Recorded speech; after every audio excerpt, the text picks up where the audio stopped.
Hi, thanks for tuning in to the Calgary Real Estate Show. Today, I'm going to tell you the differences between Calgary and Edmonton, namely why Calgary is better. Then, I'm going to show you a community close to downtown called Sunnyside, because it's on the sunny side of the river. Next, I'm going to show you all the flood zones in Calgary that you might want to avoid, because floods do happen. Enjoy! So, when you're looking at moving to Alberta, you know there are these two big cities, Calgary and Edmonton. And what's the difference? Calgary, I would say the thing that makes it most attractive to me is how close Calgary is to the Rocky Mountains. We're an hour away from the mountains. You could head there after work easily. Edmonton's about 5 hours to the mountains. So if you're gonna go for a ski, you can't, I mean, it's a bit of a drive to make it a day trip. We're also in Calgary close to Drumheller, which is the famous dinosaur museum center, where they found all sorts of dinosaur bones. I just want to take a moment to thank the sponsor of today's show. Me. I'm the sponsor. So if you're looking to move to Calgary or around Calgary, give me a shout. There's my number. Take care. And we're 2.5 hours away from Waterton National Park, which is right on the US border. Waterton is a beautiful national park that nobody knows about outside of Alberta. It's as nice as Banff, but not at all busy because it's not on the beaten trail. It's not on any major highway. So you really have to make it a destination. Also, the weather in Calgary is quite a bit warmer. In January, the average daily high is -1 in Calgary. In Edmonton, it's -6. That's a big difference. So in the recent cold spell we just had, Edmonton, it went down to -45. But in Calgary, we only hit -35. We get Chinooks in Calgary, so it's a warm wind coming over the mountain from the coast, which melts our snow, gives us a reprieve from the winter. And in Edmonton, they don't get those so much. So it stays cold all winter there. In Calgary, we get many vacations from the winter. Another thing to really keep in mind, the crime rate in Edmonton is quite a bit higher. And I'm not just talking about petty crime, I'm talking about violent crime. So the murder rate in Edmonton is actually 60% higher than it is in Calgary. That's disconcerting. I would want to really consider where I'm moving in Edmonton. If I were to move there, you wouldn't want to be in a dangerous place. You don't want to be in a place where there's shootings and stabbings and whatnot. That's not a place you want to have your kids or yourself. Calgary, there's really not much of that. The transit system in Calgary is also quite a bit better. We have the C-Train LRT system. Edmonton also has an LRT system, but the average weekday daily users in Calgary, it's around 280,000. In Edmonton, it's only around 100,000. So it's not nearly as useful to have. Edmonton, you really... Another thing that Calgary has over Edmonton is that our airport has a lot more direct destinations. So the Calgary airport has 89 direct flight destinations, whereas Edmonton only has 51. So if you're going on a vacation from Edmonton, you're probably making a transfer. Calgary, you might not. Calgary has much more expensive housing. That's something to keep in mind. The housing here can be 40 to 60% more expensive to buy. Calgary has a lot more white-collar jobs, whereas Edmonton is a bit more industrial, more blue-collar. But because Edmonton is the seat of the provincial government, there are quite a few government jobs there. Culturally speaking, Edmonton tends to be a bit more progressive, whereas Calgary tends to be a bit more cowboy. So if culturally speaking you're a bit more socialist leaning, you might feel more comfortable in Edmonton. If you're a little bit more right-wing conservative, Calgary might feel more like home. Edmonton, even though it has a lower population, it feels more like a big city, and Calgary feels like a large, small town. The commute time is actually a little bit better in Calgary versus Edmonton, and that could be because the transit system is better. But either city you go to, read up on what you're getting into. I would say Calgary's better, but Calgary's also more expensive. And if you can't afford Calgary, Edmonton's not bad. Just buy yourself a good fur hat, a good fur coat, because minus 45 is not fun. Calgary is a more beautiful city. There's no way around that. Calgary has quite an amazing waterfront. I'm actually just going for a little walk through Prince's Island Park, which is located just downtown. It's about 4 p.m. on a weekday, and there's hardly anyone here. It's quite amazing. Great place for a walk, a jog, walk the dog, ride the bike. And from most of Calgary, you can see the Rocky Mountains, which is quite amazing. Edmonton, you can't. Gotta say, Calgary downtown is pretty awesome. I'm just going over a bridge over the Bow River, and right down there in the summer, you'll see people kayaking or rafting. And right behind me is Prince's Island Park. I just walked through, and you can see the Calgary skyline right there. One of the major differences between Calgary and Edmonton is the cost of housing. The cost for a detached home in Calgary can be up to 40% more than Edmonton. And the cost of a townhouse can be up to 60% more expensive. Over the last year, the prices in Calgary went up, whereas in Edmonton, they went down. So if you're price conscious, Edmonton might be a better choice. Just make sure you pick a good neighborhood, because that crime rate is pretty bad. I'm giving you a tour of Sunnyside today. Sunnyside is located just to the north of the Bow River in Calgary, right close walking distance to downtown. It's bordered by Memorial Drive on the south, and there's a ridge just to the north that separates it from Crescent Heights and Rosedale. There's a very diverse mix of homes here. It's one of the oldest neighborhoods in Calgary, so we have homes dating from the early 1900s. The earliest home that I found was from 1900. So it was severely affected in the flood of 2013. Now they have put in some infrastructure projects that have mitigated the threat of flooding, but it is still something to keep in mind. Here's one of the many infrastructure projects that have been undertaken since the 2013 flood to help protect vulnerable areas of Calgary from flooding, such as Sunnyside.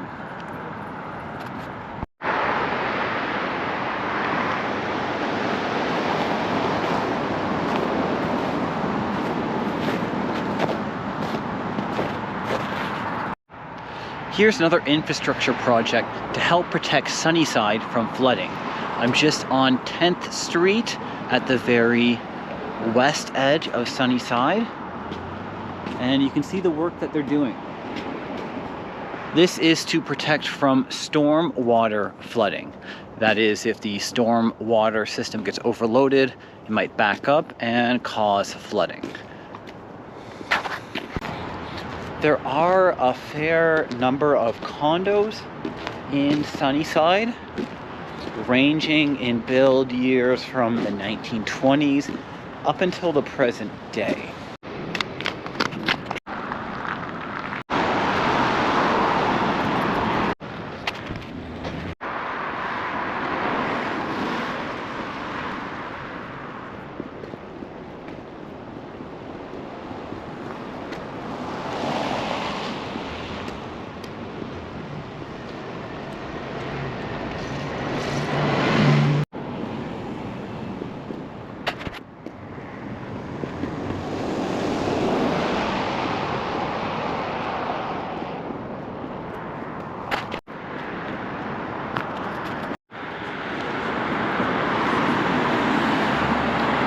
One thing I love about Sunnyside is it's so easy to get around. You can walk downtown.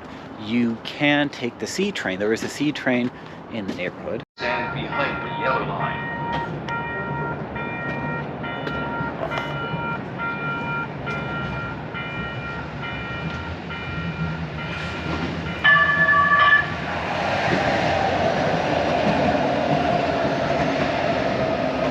This train just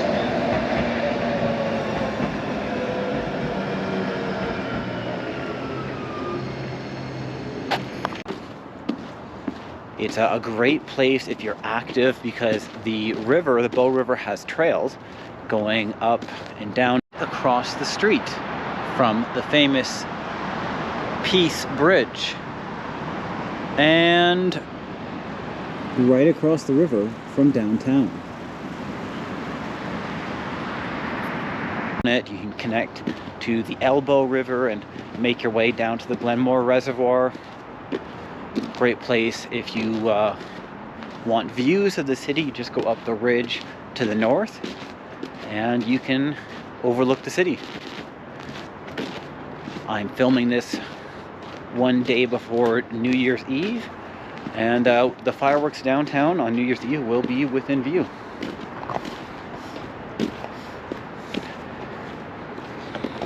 Now, given the number of infills, this neighborhood has a great deal of character. So you'll have homes that are 100 years old next to homes that are 1 year old. It's definitely not a cookie cutter neighborhood. But if you are buying one of the more vintage homes, you want to take a thorough look at pretty much everything.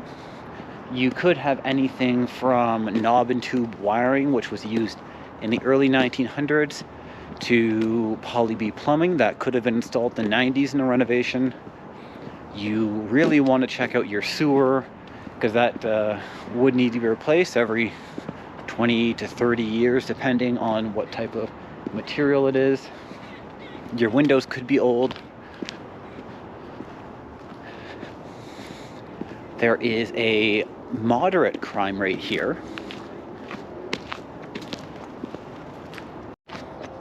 One of the downsides of Sunnyside is that there's only one school. It's a public school and it's not a high school. So your kids are going to have to leave the community to go to high school. Now, the high school is just up in Crescent Heights, which is walking distance. So it's not that big a deal. There's no Catholic school, so if that's what you're looking for, you're not going to find it here. But of course there is busing, so it's not like your kids are going to be totally out of options. The Sunnyside School is the only school in the neighborhood of Sunnyside, and it's actually built in 1919, making it over 100 years old. It's not a high school, so your kids are going to have to go up to Crescent Heights to get to high school. It's a very quiet community. We're not close to any of the highways. We're nowhere near the airport, so you're not going to get planes flying overhead. There is the, you can hear Memorial Drive just to the south, depending on where you're located in the community. But you can just pretend that it's a waterfall. Sunnyside has bakeries, restaurants, shops, even its own grocery store. So you don't have to leave the community for very much. All these shops that I'm showing you are on the west side of Sunnyside, right next to the C train station. Here are some homes that look like they're from the early 1900s. They almost look like your Monopoly homes.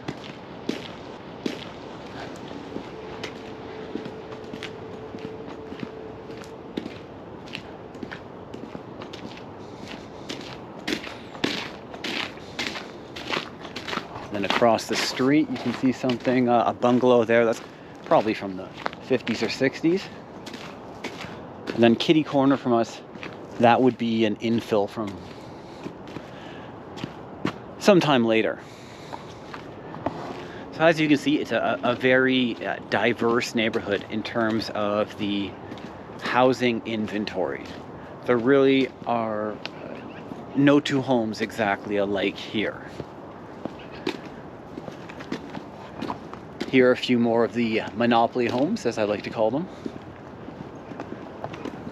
And then across the street, you can see some homes that have a totally different flavor. Hey everyone, it's Chris Lafratta, your favorite Calgary realtor. I'm just going to go over some of the flooding hazards in Calgary. There are some flood zones to keep in mind when you're buying here. We did have a very significant flood in 2013. There were some flooding mitigation efforts and some hazard reduction has occurred since then, but flooding will happen again. This is not going to go away. You're pretty safe in the city. There are a few areas downtown and along the Elbow River, a few higher-end neighborhoods actually that are significantly at risk to the flooding, as well as some areas north of the Bow River. Anywho, if you're planning on moving to or in and around Calgary, please reach out. We help lots of people every day. This is my phone number here below, 587-839-0430. We get tons of calls and we just love helping people. Enjoy. All right, so I just wanted to go over the flooding hazard here in Calgary. So in 2013, we had a pretty serious flood, a lot of damage, especially downtown and along the Elbow River. So Calgary, there are two rivers that converge in the city. There's the Bow River here, comes from the northwest through downtown and then off down south here. And the Elbow River comes in from the west side into the Glenmore Reservoir, which is an area where we get a lot of our drinking water from, a man-made reservoir, and then it comes down and converges with the Bow River just east of downtown. So in 2013, we had a pretty serious flood, caused a lot of damage, especially downtown. I'll show you some of that damage here. They have a really cool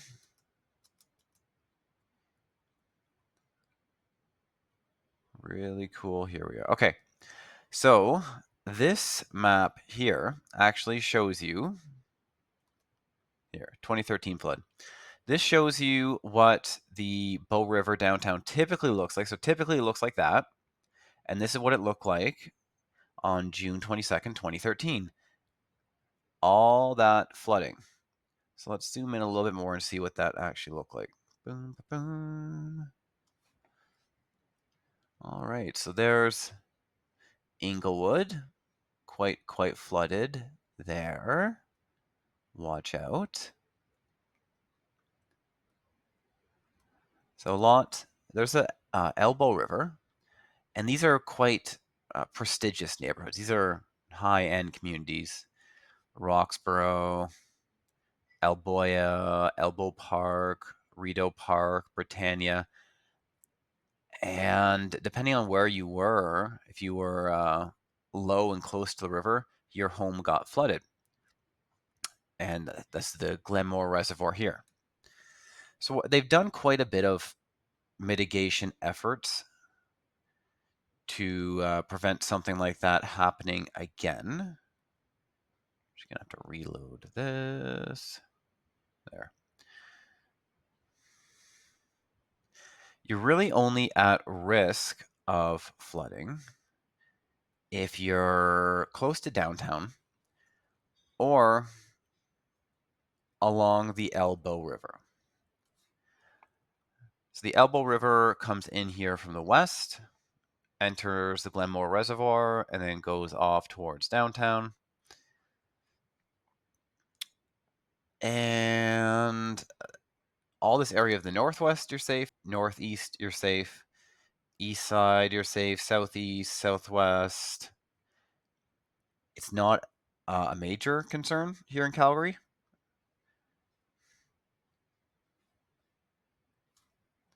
These areas with white lines, they have a flood risk, but they've done some mitigation effort to limit the risk of flooding there.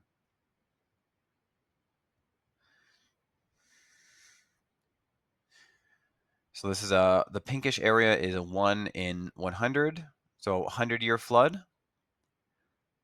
And I can show you what this is what a 1,000-year flood looks like. It's actually not that much worse. I mean, it covers all of downtown and quite a bit more on the north side of the river. But again, even in an apocalyptic 1,000-year flood, most of the city's totally fine. A little bit more damage on these neighborhoods in the southeast, southwest. So this is a really great map to look at the flood zones in Calgary. There are different regulations if you're in a flood zone, so it could affect your building plans. This is just look up Calgary river flood map. There are other flood maps, but we're really concerned about the river flooding and nothing else. Hope you found this informative. If you're planning to move to or in and around Calgary, please do reach out. My number is below in the description. Chris Lafratta, your favorite Calgary realtor. Take care.